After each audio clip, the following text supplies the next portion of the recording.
ऐसे जब 20 साल पहले मैं खड़ा हुआ था ऐसे किसी ऑफिस में जाके, तो मुझसे पूछा गया था कि क्या है। किसी डायरेक्टर के असिस्टेंट ने पूछा था क्या है। मैंने कहा एक्टर हैं। बोले दिखने से तो लगते नहीं हो एक्टर हो। तो क्या होता था कि इंडस्ट्री में हमेशा ये चलन था कि एक्टर हीरो जो होता है वो 6 फुट का होता है और गोरा होता है और लंबा चौड़ा बल्ले छल्ले होते हैं। मतलब हम तो बस ऐसे ही चले गए थे, ऐसा ऐसा ऐसा समझता था वो।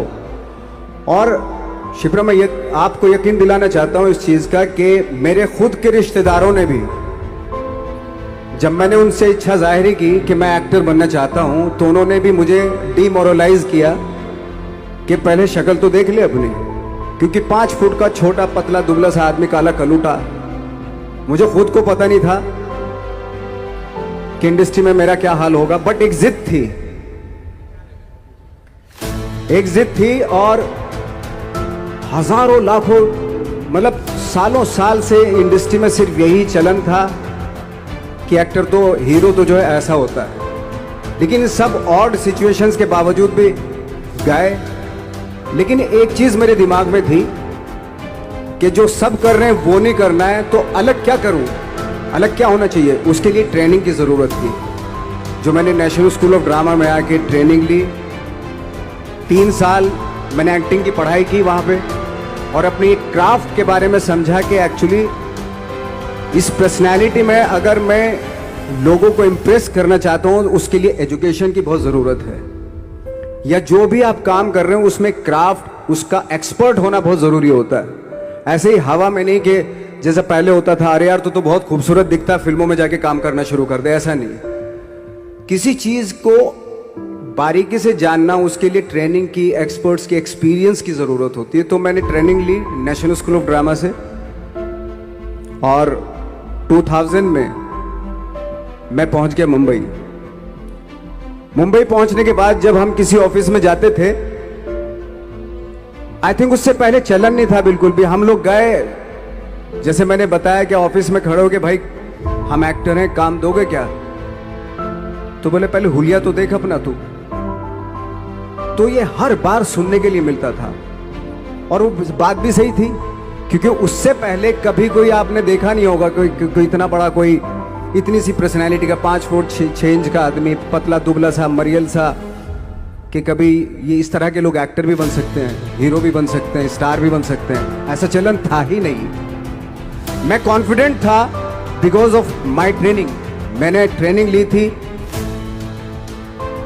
और अपनी क्राफ्ट के बारे में बहुत अच्छे से जानता था मैं, और उस चीज का सिर्फ कॉन्फिडेंस था मुझे कि आज नहीं तो कल, कल नहीं तो परसों, या 10 साल या 20 साल या 30 साल के बाद नंबर जरूर आएगा मेरा। मैंने कभी भी अपने को टारगेट नहीं किया, टारगेट नहीं दिया मैंने कि अगर 2 साल ट्राई करके देखता हूं, उसमें अगर हो गया तो ठीक है, वरना कोई दूसरा फील्ड अपना लूंगा। ऐसा कभी नहीं। जिस चीज का पैशन होता है, जज्बा होता है, अगर आप दिल से चाह लो ना, तो पूरी दुनिया झुक जाती है उसके ऊपर। उसको पूरा करने के लिए पूरी कायनात एक हो जाती है कि इस आदमी की जिद के लिए, इस आदमी की जिद के आगे झुकना पड़ेगा, और पूरी दुनिया झुकती है आपकी जिद के आगे। लेकिन आपको जिद्दी होना पड़ता है, आपको बहुत सारे सेक्रीफाइस भी करने पड़ते हैं, क्योंकि ये आपने चाहा है। परीक्षा देनी पड़ती है आपको, जितना बड़ा इम्तिहान होगा उतनी बड़ी परीक्षा भी देनी पड़ेगी। आसान काम नहीं है। छोटे छोटे टारगेट बनाएंगे तो छोटों में निपटारा हो जाएगा। हमेशा अपने आप को टारगेट बढ़ा दो।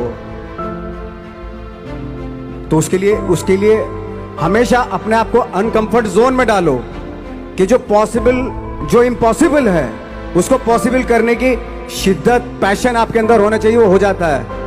आज जो दुनिया में इतने सारे एक्सपेरिमेंट हुए हैं, ये सिर्फ इसी बिना पे हुए हैं, पागलपन के जरिए ही हुए हैं ये सारे एक्सपेरिमेंट। एक मैंने कहीं सुना था कि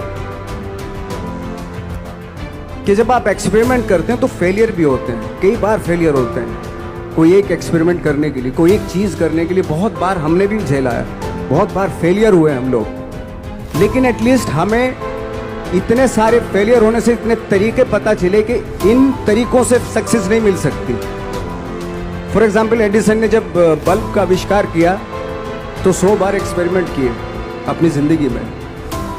100 बार एक्सपेरिमेंट करने के बाद जब उसको पता चला कि अरे फॉर्मूला तो ये था बल्ब बनाने का, तो एटलीस्ट उसको ये, उसके साथ साथ उसको ये भी पता चला कि 100 जो तरीके हैं, 100 तरीकों से बल्ब नहीं बनता, ये भी पता चला उन फेलियर्स में उसको।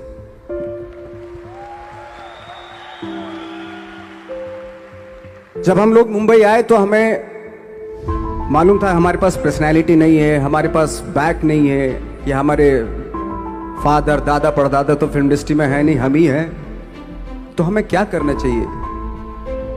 इसलिए लोगों के बीच में घुसे रहते थे, आम लोगों के बीच में घुसे रहते थे, उनका एक्सपीरियंस सुनते थे, उनको ऑब्जर्व करते थे। तो आई थिंक मेरे पास 15 साल तक, 10-12 साल तक कोई काम नहीं था। जैसे आपने बताया कि बहुत ही 10-10 सेकंड के रोल करके घर में आके बैठ जाता, पूरे साल खाली बैठे रहते थे हम लोग। लेकिन एक चीज थी कि लोगों के बीच में रहते थे। लोगों के बीच में रहने से ये एहसास हुआ हमें कि तरह तरह के लोग हैं, लेकिन हमारी इंडस्ट्री में सिर्फ एक ही तरह की एक्टिंग होती है। हजारों करोड़ों लोग हैं इस दुनिया में, लेकिन एक्टिंग सिर्फ एक ही तरीके से होती है हमारे यहाँ। तो मुझे लगा यार, ये मैं तो ट्रेन भी हूँ, मुझसे अपनी आर्ट भी आती है, और हजारों लोगों को मैं ऑब्जर्व भी कर रहा हूँ। तो ये तो सबसे अच्छा सूत्र है, इससे तो मैं बहुत कुछ कर जाऊंगा। तो जब ये सूत्र पता चला मुझे कि अब मैं ये जो हजारों लोगों को मैंने ऑब्जर्व किया है, अब जब भी मुझे कोई रोल मिलेगा उन्हीं में से वो एक इंसान होगा। उसी में वो ठाकरे, बाड़ा साहब ठाकरे होंगे, उसी में मंटो होगा, उसी में गणेश गायतोंडे होगा, उसी में फैजल खान होगा,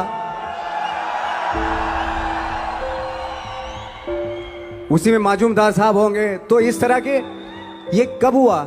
जब हमने लोगों को ऑब्जर्व करना शुरू किया।